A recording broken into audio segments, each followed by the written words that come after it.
El sistema socioecológico nos ofrece un cambio conceptual porque nos permite integrar las relaciones entre las comunidades humanas, otros componentes del medio biótico y también el medio abiótico en un sistema ecológico único integrado.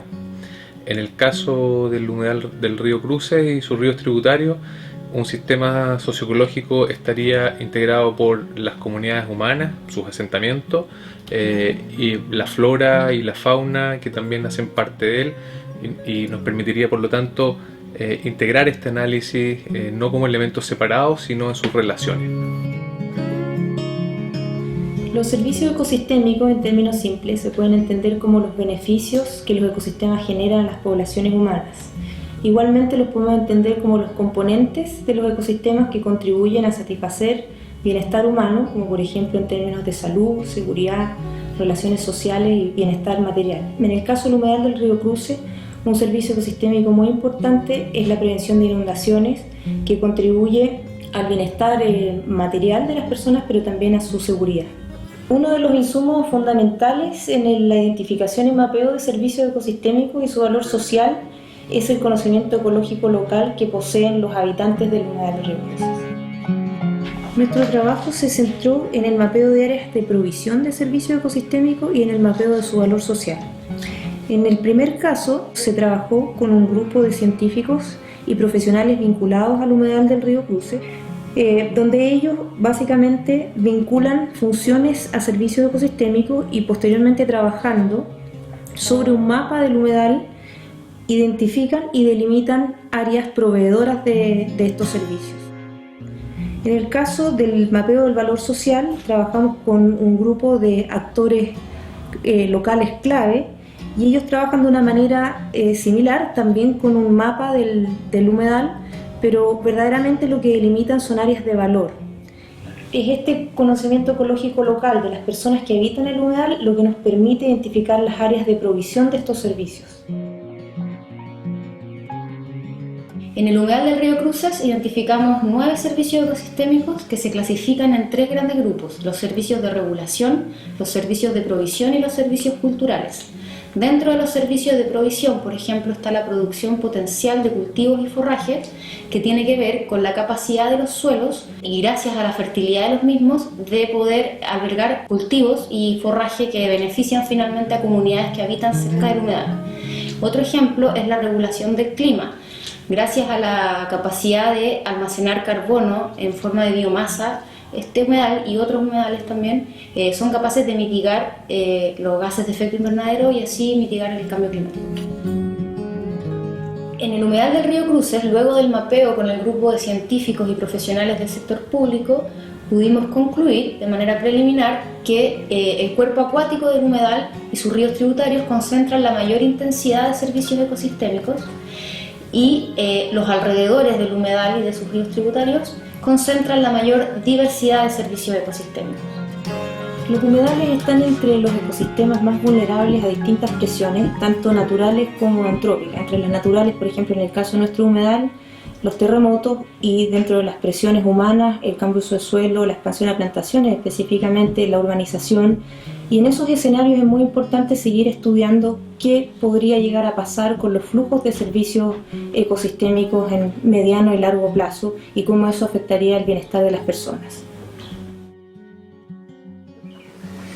El conocimiento ecológico local de modo sintético lo podríamos definir como el conocimiento que tienen los actores de un territorio, el conocimiento situado sobre las relaciones ecosistémicas, es decir, las relaciones que tienen esas personas con ese lugar, que se manifiestan en distintos tipos de prácticas, en distintos tipos de percepciones y experiencias, y también en distintos tipos de organización social.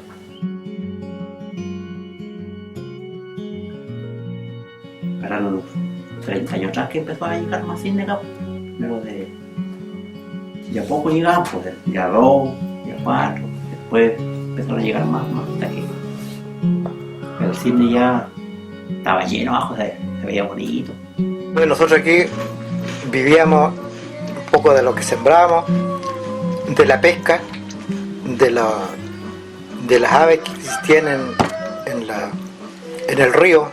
siempre íbamos, pero en la justa medida.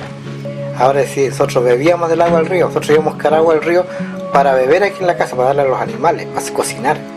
Hoy en día no atrevemos a hacer eso. Lo que es preocupante sí es la gente que se dedica al cultivo alrededor del río Cruces, que como no hay un informe científico del estado de las aguas, no sabemos qué estamos cultivando. El contacto que teníamos nosotros como comunidad en general era una cosa tan bonita en el humedal, porque nosotros todos los años nuevos se juntaba la comunidad casi completa abajo en el puerto y nos bañábamos todo el día. Pero era una cosa tan hermosa que eso se perdió de una vez que ya quedó tan cochino después ese río. Muchas veces, pobrecitos, con la alita, yo los recogía así, los llevaba a la orilla del río, pero igual trataba de hacerlos revivir, pero no morían igual flacos, porque no tenían que comer, se morían desnutridos, morían.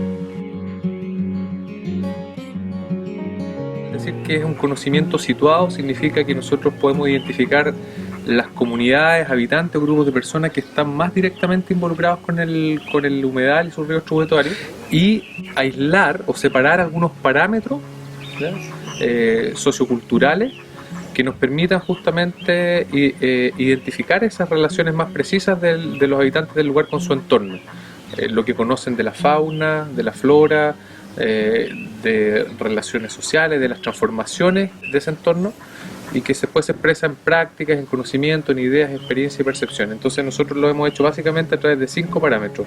Uno que tiene que ver con las percepciones y las experiencias, otro que tiene que ver con las transformaciones expresadas en sociobioindicadores, una tercera que tiene que ver con la identificación de amenazas, una cuarta que es cómo los actores locales identifican que además hay otros actores científicos y técnicos que también inciden en la generación de conocimiento sobre un territorio, en este caso el humedal, y un quinto que está más bien asociado a la disposición que estos actores tendrían en un futuro, por ejemplo, de monitorear y colaborar en el cuidado y la conservación del humedal.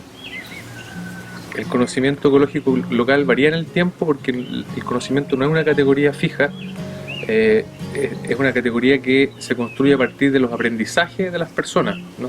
Y esos aprendizajes son individuales y sociales. El hecho, por ejemplo, de que un grupo de científicos esté trabajando en el humedal va a incidir en la valoración que esas personas hacen también de ese entorno, en la forma en que nombran las plantas, las cosas, y viceversa. Algunas de las cosas que las personas localmente nombran va a incidir en lo que los científicos conocemos y sabemos del humedal. Por lo tanto, es una categoría que es dinámica, que está en movimiento, que se va construyendo un aprendizaje y que también es capaz de identificar las transformaciones. Entonces, al ser una categoría dinámica, vale la pena hacer un monitoreo. La intensidad o velocidad de ese monitoreo va a depender de la velocidad de los cambios y la disposición de las personas a compartir ese conocimiento. La forma de elección de los informantes del conocimiento ecológico local, el humedal y sus ríos tributarios, se ha hecho con el siguiente criterio. Primero, un criterio geográfico, es decir, tener una cobertura de la mayor parte de las localidades, sobre todo aquellas que están en contacto más directo con el humedal y sus ríos tributarios. Segundo, es por tipo de informante, y ese tipo de informante hemos querido diferenciar entre dirigentes, habitantes rurales, profesionales habitando en esos sectores rurales, y gente que por oficio, por ejemplo los guardaparques o la gente que trabaja en las embarcaciones fluviales, tienen un contacto con el humedal. Básicamente eso nos permite cubrir distintos tipos de informantes. Para lograr definir la calificación de un informante, hemos definido que al menos tiene que haber estado viviendo en el humedal, en la zona de estudio, en los últimos 10 años. Yo podría resumir básicamente 3 aspectos conclusivos respecto a este estudio que podrían ser de interés de compartir de modo resumido. Uno es el reconocimiento que los actores situados alrededor del humedal sí tienen un conocimiento específico, reconocen haber enfrentado una crisis ecosistémica y reconocen los cambios que se produjeron a partir de esa crisis. O sea, eso está. Segundo, un conocimiento aún más específico respecto a pérdida de especies transformaciones en algunos parámetros de la calidad del agua, calidad del aire, disminución de especies, pero también al mismo tiempo el reconocimiento de ciertos grados de recuperación de alguna de esas especies y por lo tanto el estado de salud del humedal en alguna de sus variables. El tercer elemento está vinculado a lo sociocultural, que tiene incidencia para el conocimiento ecológico local porque significa reconocer que en muchas comunidades o sectores se ha instalado un cierto factor de desconfianza que eventualmente es un vector de división social, de división de las organizaciones, que puede provocar y dificultar el trabajo de otros actores, como actores científicos o actores del sector público o actores de la misma empresa, en pos de la recuperación del humedal. Y eso es algo que hay que atender, que uno normalmente tendería a separar del conocimiento ecológico local, pero está íntegramente relacionado también con él.